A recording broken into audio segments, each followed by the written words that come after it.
Para di maapektuhan ang ocean ecosystem, isang game-changing technique ang dinevelop sa Cebu City para magparami ng isang uri ng seaweed.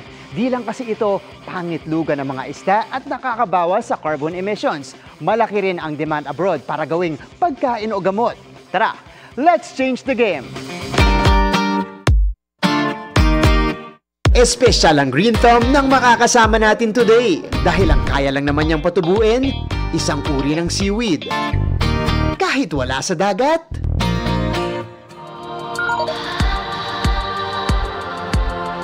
Dito sa Mactan, Cebu, sinadya namin si Dr. Danilo Largo, head ng Marine Biology Section ng University of San Carlos, to find out more about his game-changing technique sa pag-cultivate ng sargassum seaweed, isang uri ng brown seaweed na may malaking papel sa ocean ecosystem bilang pangitlugan ng mga isda.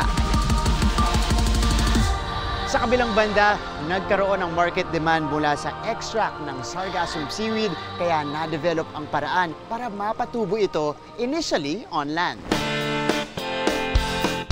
Dahil ipinagbabawal sa batas ang pag-harvest ng sargassum seaweed sa natural habitat nito, dinevelop niya ang Sargassum Project, funded by CHED at ng DOST TAPI. Isang land-based hatchery para makapag-cultivate nito nang hindi naaapektuhan ang natural population sa dagat. So that we can produce harvestable crop. China, Japan at saka Korea, nagko-culture na rin sila ng sargassum. Pero ibang technique ang ginagawa nila. Ang goal, makaproduce ng sodium alginate mula sa sargassum na mataas ang demand mula sa pagkain at medisina.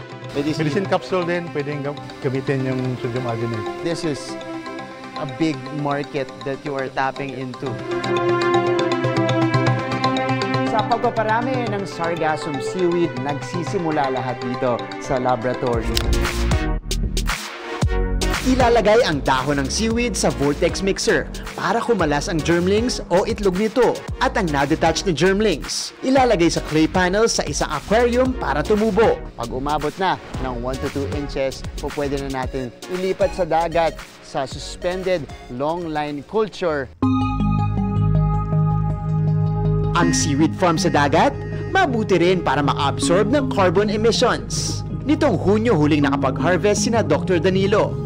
Pinoproseso to make sodium alginate. Ginagawa din namin para mag-establish ng sargassum beds, seaweed forest. Para sa kelp forest, makaka-attract ng isda at ibang marine organism.